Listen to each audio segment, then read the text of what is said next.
do të fillojmë kulla me një tjetër histori që është lajmi i fundit për sonte, do është intereson shumë pak shqiptarëve kjo gjë, por gjithsesi është një lajm që ndodh shumë rrallë, një ish president francez sot hyri në burg, ishte pikërisht dita që hyri në burg, pasi u dënuar për ta shkëlqyer në afera libiane, bëhet fjalë për, më duket rreth, shifrën nuk kam të saktë tani. 50 milion. Më duket se është më shumë. 50 milion euro financim. Ky është lajmi i fundit, le t'ju plas dhe titullin në ekran. Ndërkohë që kemi dhe imazhe për qefin ton nga i kanal informativ BFM-ja në Francë, që tregon sot se si Nicolas Sarkozy bashku me Carla Brunin dilin nga shtëpia, zbrisin atë rrugicën e August. Çojë pak zërin, le të dëgjojmë sa për atmosferë dhe pastaj mbikthehemi me kullën. Ndërkohë na lër dyve në ekran. Himni i Francës që këndohej nga mbështetësit. Këndohej dhe himni, po. Kishin ndarë shumë mbështetës që e shoqëronin. Çojë pak zërin, le të dëgjojmë. Ne kam pa zë. Mos. Po pse ja hoqë zërin? Vesi. A? Vesi, që në këto raste ti që gjithmonë zërish. E di, po zoti kësha i zërin kësa radhe. Me që ishte frëngjisht dhe me që dhe ti edhe frankofon si puna ime. Ja pra duke lënë shpinë dhe duke ikur për në, po drejtohet për ikur në makinë, përshëndet mbështetësit që kanë ardhur atje, po e shoqërojnë, dhe po ikën në Prison de la Santé, në burgun që quhet burgu i shëndetit. Kështu quhet, është një burg i vogël, me pak të burgosur, jo shumë larg Parisit, dhe atje do të qëndroj të pak të zyrtarisht për 5 vjet nëse nuk e lirojnë përpara. Për herë të parë në historinë e Francës, një ish president futet në burg kulla. Nga këtu lind edhe kurioziteti dhe rëndësia e lajmit, dhe prandaj kam quajtur lajmi i fundit, Nicolas Sarkozy në burg. Ndërkohë që ti do të dërgon këto imazhe kulla, unë mbaj mend para se të më thuash 2-3 fjalë për Sarkozyn, dhe qëndrim këtia, duket normale që një ish president francez të futet, pra të thuash të vuaj dënimin me burg, futet brenda në qelin, ndërkohë që disa ish president francez kanë pasur çështje penale të hapura, janë dënuar, por ndërkohë si kanë futur në burg. Ja, ky është momenti kulla ku vjen makina në oborrin e burgut. Makina e tij. Kemi dhe një foto kulla tënden të shumë vite përpara, kur ti punoje në presidencë, duke i dhënë dorën Sarkozys, le të ta shohim pak ja ku është. Ka qenë më i ri Sarkozy atë. Ka qenë shumë i ri, edhe ti ke qenë më i ri. Po. Kemi punu pak dhe me AI, domethënë se.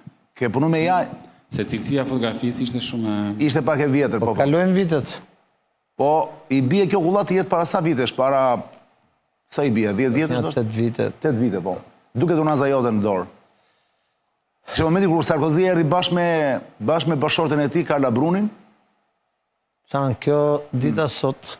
Po para se të më flasësh, mund të më thuash, a dhënie dorës ka ndonjë shenjë që është gishti i lartë kështu sipër apo jo? Jo, më kam dhënë dorë. A thjesht nuk ka asgjë më shumë se ka. Jo, asgjë.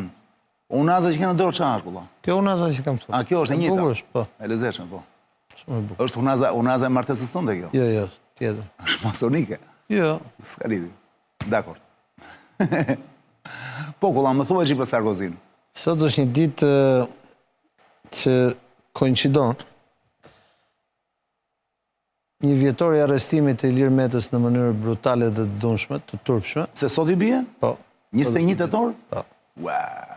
Dhe këtu shohim se si arrestohet një ish president në Shqipëri dhe se si arrestohet dhe shkon në burg një ish president në Francë. Po, ndryshim total, po, si nada me ditën. Kjo është Evropa për cilën do të duhet të aspirojmë, që edhe kur të arrestohen, të respektohen të drejtat e njeriu, të respektohet ligji, të respektohen gjithë gjëra. Dhe domethënë këto dy filmime, nëse do kishte filmimin e arrestimit Metës dhe filmimin e arrestimit. Jo, them drejtë nuk më shkojnë mendja, nuk e mendova si sot ditë. To tregojnë diferencën çfarë është Evropë dhe çfarë s'është Evropë. E vërtetë është kjo. Sarkozy mbetet një politikan i madh. Një njeri që ka bërë reforma dhe histori edhe në Francë edhe në Evropë. Megjithëse unë mendoj që e kam menduar gjithmonë dhe kam thënë publikisht që mënyra se si u bë pranvera arabe dhe mënyra se si këta liderët perëndimor i arrestuan aleatët e tyre dhe i ekzekutuan dhe i persekutuan në rastin e Kedafit edhe u vra, në linjën e mesme ata me cilët kishin mbajtur stabilitetin për rreth 40 vjet. Në një lloj forme sot Sarkozia merr hakmarrjen e ftohtë nga ajo që mund ta quajmë karma e Kedafit pas 12-13 vjetësh nga Për t'ia vdekja. thënë publiku me dy fjalë, kulla, bëhet fjalë për një financim, për cilin akuzohen dy bashkëpunëtorë të ngushtë Sarkozis, ishte ministri i brendshëm i tij në vitin 2000, në vitet 2007. Kur zgjodh Sarkozia president, Jo, por kur zgjodh për herë të dytë më duket, jo për herë të parë. kur zgjodh Sarkozia president, Jo, për herë të dytë nuk u zgjodh fare, për herë të parë. Kedafi i cili Lapsus. ishte udhëheqësi i Libis, Libia kishte shumë para dhe shumë interesa të ndërthuara me Francën, preferoi që të mbështeste kandidatin Nicolas Sarkozy, i cili është francez, po ishte edhe një hebre hungarez me origjinë, Po. që të zgjidhej president i Francës dhe i financoi fushatën me financim të palishëm. Pas shumë vite gjyq procesi... Dhe pas shumë çështje, se nuk është vetëm një çështje, shumë çështje Sarkozia në gjyq. Nicolas Sarkozy u dënua dhe sot ka vajtur në burg, dhe ka vajtur në burg me i shoqëruar nga bashortja, sepse vetë bashortja e tij, duke patur parasysh që Sarkozy ishte një lider i djathtës në një moment që e majta iku nga pushteti i gjatë që kishte pasur në Francë, vetë bashortja e tij me origjinë italiane, Carla Bruni, ishte një aktore, këngëtare, artiste, shumë afër komunistëve francezë dhe italianë, Shumë e majtë, po. e cila u quajt martesë pragmatiste, ajo një femër e bukur, por e majtë komuniste, u martua me liderin e djathtë pikërisht sepse donte të bëjë first lady. E megjithatë pas kaq vitesh ajo first lady i qëndron në krah Janë akoma bashkë. në momentin kur ai shkon dhe mbyllet në burg. Kështu që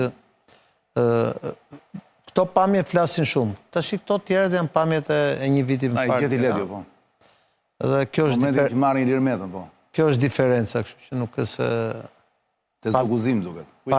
tu janë, po, aty, jo të zoguzit, të dogana, të Kaza Italia aty. Janë... Në hyrje të Tiranës, po jo të zoguzit, zoguzit Ta është. komentova si ishte të rrotullimi. Po. Po. Fiks. Kjo është, domethënë, këto pamje, të dyja pamjet duhet na bëjnë shumë të reflektojmë për të ardhmen. To pamjet e Sarkozis që ose Ledio i kthem prap, duke dalë nga shtëpia dhe duke shkuar në qeli, pas vendimit të gjykatës shkallës parë, e cila edhe në rastin e Sarkozis, në këtë rast nuk u lejuaj që ai edhe pse bëri apel, ata prapë vendosën që ai të shkonte brenda. Ta bënte në burg, gjë që është ndodh në raste shumë të veçanta. Ligji, mos harroj që Sarkozia pare se të bëjë president, ishte ministri i brendshëm që ndryshoi shumë ligje dhe që përdori dorën e fortë për ligjin në Francë. Kështu që një pjesë atyre ligjeve ishin ligje që kapnin pikërisht politikanët dhe sot pas shumë vitesh i takon atij. Ma ju vun nga mbrapa keq, nuk ka qenë një çik kështu ky. Ka qenë një njerëz që i thoshte gjërat, e kupton, dhe krijoi shumë armiq. Po sigurisht, prandaj po them që tani që nuk është më ai që ishte dikur, ka një lloj, si më thën, hakmarrje nga bota tjetër nëpërmjet karmës. Si duhet ndihen sot kolegët e tij në poste drejtuese, qoftë në Europë, qoftë edhe në Shqipëri, pse jo, duhet ndihen të qetë pas tyre imazheve? Jo, unë mendoj që edhe kolegët, kudo që janë, duhet ta kuptojnë që kur del shejtani nga shisha e vështirë ta fusësh. Zakonisht këto ndodhin kur ata nuk janë më në pushtet apo jo? Po, në Itali ka ndodhur edhe kur kanë qenë pushtet. Me Silvio Berlusconi me tje. Jo, Silvio nuk ka qenë kryeminist kur e morën. Jo, Silvio ka qenë kryeminist kur i ngrinin akuza i fillonin e time, po sepse i tillë është kodi penal, i fillonin e time madje i kanë rrëzuar qeverinë. Hetimi i parë që ka ngritur Silvio Berlusconi ka qenë kur bëhe G7 në Napoli. Ishin mbledhur gjithë liderët botëror. Dhe në atë moment ata i shpallin fillimin e hetimit, kupton?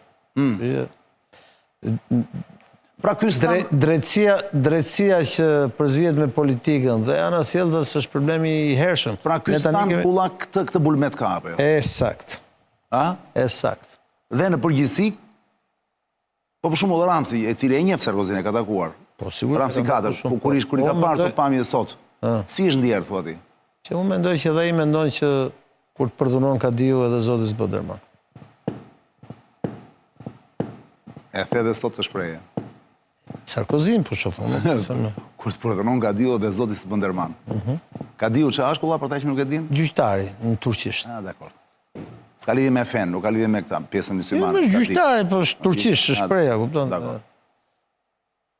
Edhe për krishterët turqi prap ka di quhet, kupton, nuk është. O? Po, A nuk e di. është shprehje, po. Kjo sa për lajmin e fundit që ndodhi sot, zonja Zotrin, prandaj dhe e komentuam pak me Ilir Kullën në studio, sepse ishte ngjarje pikërisht që ka ndodhur sot. Një rast i rrallë, duhet thënë, në ku diun sa dekada që një ish president në Europë po flasim kulla. Jo vetëm në Europë, edhe në Francë.